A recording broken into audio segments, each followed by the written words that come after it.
Imagine a docket, not a stylized one, the real thing. 5 years of entries, 12 different kinds of motion, 3 sets of mailings to the wrong address, 2 judges, 1 order that looks important, and that one order is the entire reason a brief 2 years later loses.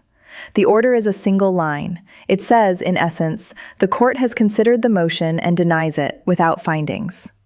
If you don't know what without findings means in that jurisdiction, in that posture, you will read this as a ruling on the merits.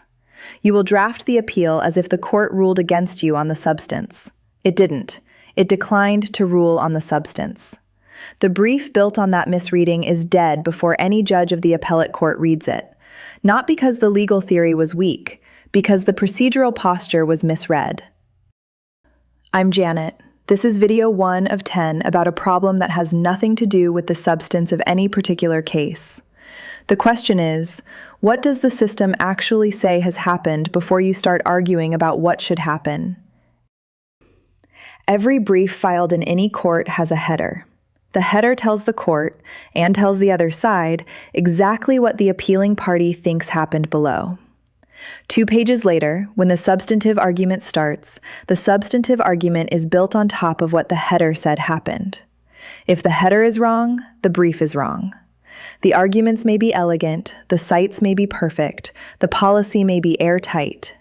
None of it survives a header that misstates the procedural posture. Family courts in particular generate more procedural posture confusion than almost any other tribunal. 5 reasons. 1. Many of their orders are issued without findings. 2. The same word, denied, can mean 3 different procedural things depending on which order it appears in. 3.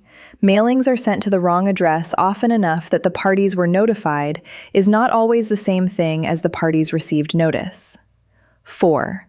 Status hearings interleave with substantive hearings, and the docket entry can blur the difference. 5. The same judge can issue both a permission slip type ruling, you may file this, and a substantive disposition type ruling, the merits go this way, within the same week, and the docket entries for the 2 will look almost identical. The result?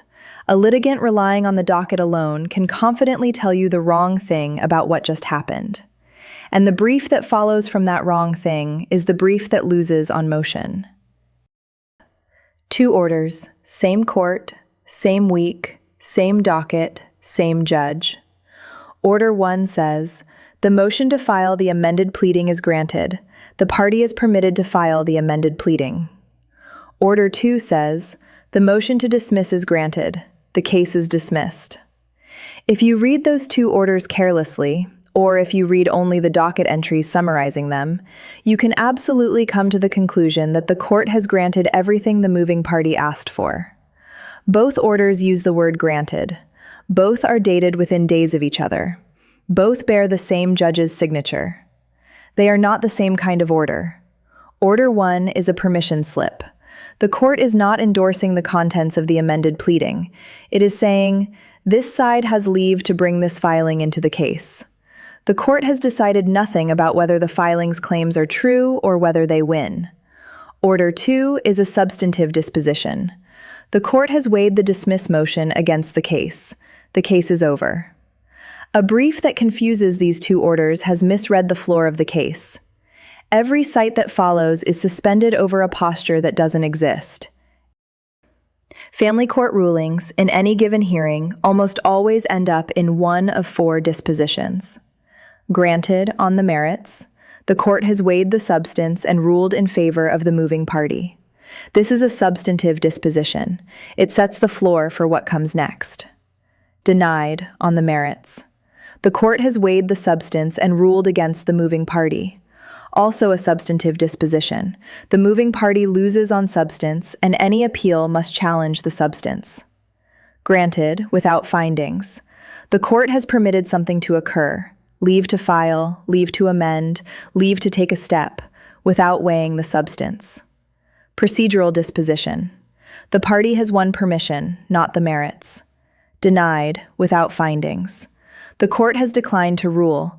often because the procedural posture isn't right, or the moving party didn't carry its threshold burden, or the matter belongs in a different posture entirely. Procedural disposition. The merits remain undecided. The brief built on a misreading of which of these 4 buckets a particular ruling falls into is the brief that loses. If you tell the appellate court that the trial court ruled against you on the merits, when in fact the trial court declined to rule, your appeal is asking the appellate court to do the trial court's job. That's not what the appellate court does. The appeal gets dismissed, possibly with the appellate court not even reaching the substance. 2 years of work, closed on posture. qnarre's first job, before anything else, is to read the docket and tell you what just happened. Not what you wanted to happen, not what your client thinks happened, not what the model would guess happened. What the docket actually says happened in the 4-bucket taxonomy we just walked through, with a cite back to the specific docket entry or order. If the docket doesn't say something clearly, qnarre says it doesn't say it clearly. Status: undecided. Cite: no merits ruling on docket through this date. The procedural posture is a structured fact, not a model opinion. Then, and only then, does qnarre move on to the substantive arguments that ride on top of that posture. If the posture is wrong, every argument it props up is wrong.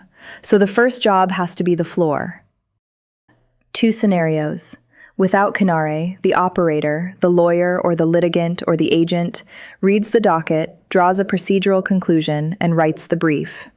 They may have read it correctly, they may not. The model the operator consults will, in many cases, confidently agree with whatever they wrote down, because the model neighborhood of what an order means overlaps heavily with what someone confidently asking the model already thinks. With qnarre, the procedural posture paragraph resolves through the predicate library. Each disposition tag is either a structured answer with a cite, granted, without findings, citing this order, this page, or a structured undetermined with a list of what the predicate would have needed to see in the docket. The brief that precedes is either grounded, every claim about the floor of the case is anchored, or honestly hedged.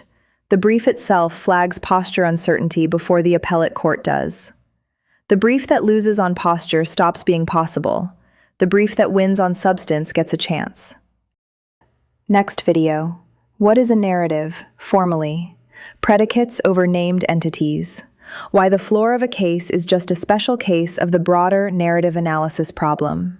The predicate library and qnarre are at github.com/Quantapix. qnarre was started under federal pro se civil rights litigation. The dockets, including the family court captions this episode talks around, are linked from the Drive page. 6 months of engineering, qnarre, plus a portfolio evaluator called Keresev on the same engine, plus the open source repos and the axiomatized federal and Massachusetts code under them, funded through a public donation drive. 4 buckets. A weekly Friday digest of what shipped, and a monthly ledger of every dollar in and every dollar out, with receipts. The privacy floor is hard. Only redacted documents ever reach the server. Nothing about a real case touches the model. Recurring tiers are $5, $10, $25, and $50 a month. No tier above $50.